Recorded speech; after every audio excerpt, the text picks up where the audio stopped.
All right, keep it going for Dre Falzarano.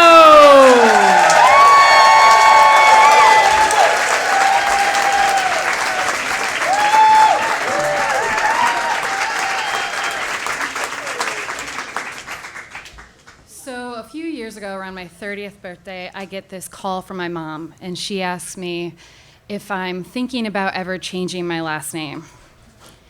This might have been pertinent had I been engaged or dating anyone or having any semblance of a relationship whatsoever. But I wasn't. I was very single. This was for my headstone that my parents were planning on getting me as a surprise 30th birthday present.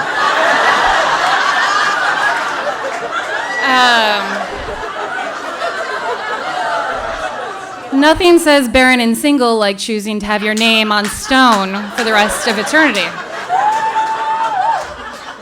So this turns into this really heated debate on accident about how, I want to be cremated. I don't want a headstone. I think it's a waste of money. And my mom is just like, where will I mourn you?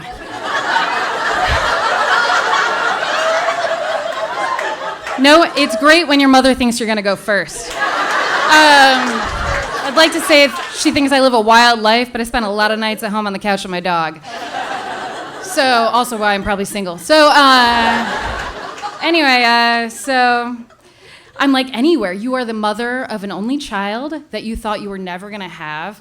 You'll mourn me anywhere. In the grocery store, out in the street, at a library you're passing when you remember I read a book once. You'll mourn me everywhere. And so she's crying, she's all upset, this birthday present has gone all awry.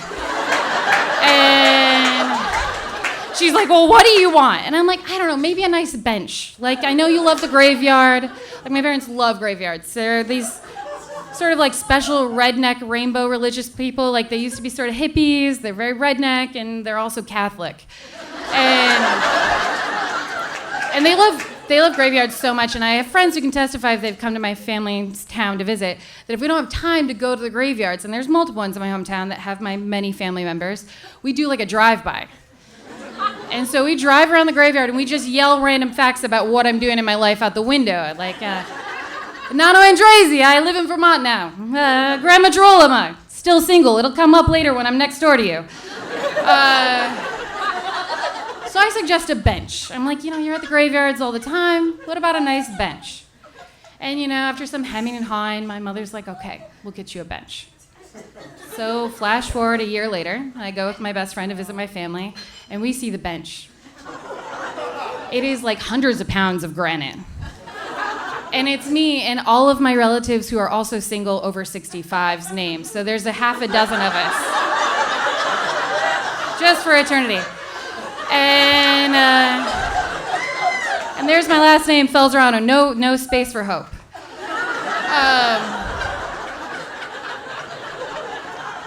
So, a couple years go by, I don't think about it, and, I've visited my own grave a few times as one is wont to do when you have one.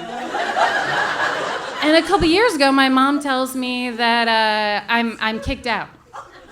And I'm like, what do you mean? And she's like, yeah, we had someone come. They can come and just scrape your name off. We had somebody else who wanted in. And so we gave it away. Which is the biggest moment in my life of being told you're not allowed to join a club that you didn't want to be a part of, right? So at first I'm a little indignant, but I have no right to be. I'd fought this the whole time. I was just I didn't want to be a part of this. She said, don't even bring it up. So 2 weeks ago, my mom calls me. And she says, hey, we got you a new plot. I was like, cool. I will just stay calm this conversation. Because the last one, I didn't even say it, but it spiraled out of control. There was conversation about if I ever had children, if they'd end up in limbo. It was just, forever alone. And so she says, we were thinking about it. We found this nice plot. We were driving around, and we just saw it, and we had to get it for you. She's like, but now your father and I are in a fight about it. because I want to get you a nice headstone, and your father wants to get you a dumb one. So already I'm supposed to have a side. I'm choosing her side. So I was like, all right, well, what is this beautiful headstone you want to get me?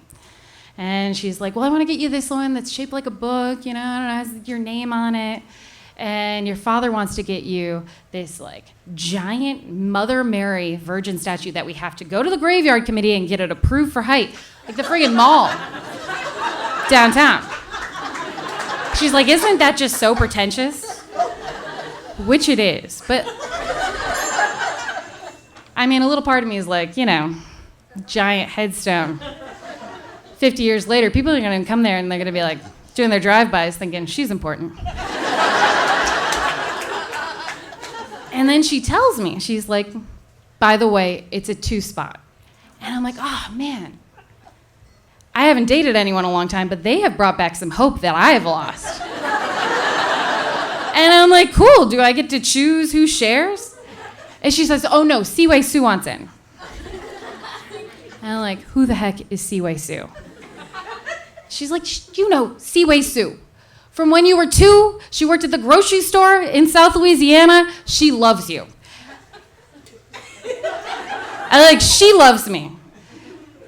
So Seaway Sue, who has children of her own, has chosen that 34 years after meeting me, that she would like to be buried with me for all eternity. So in fact, my parents have not gotten hope.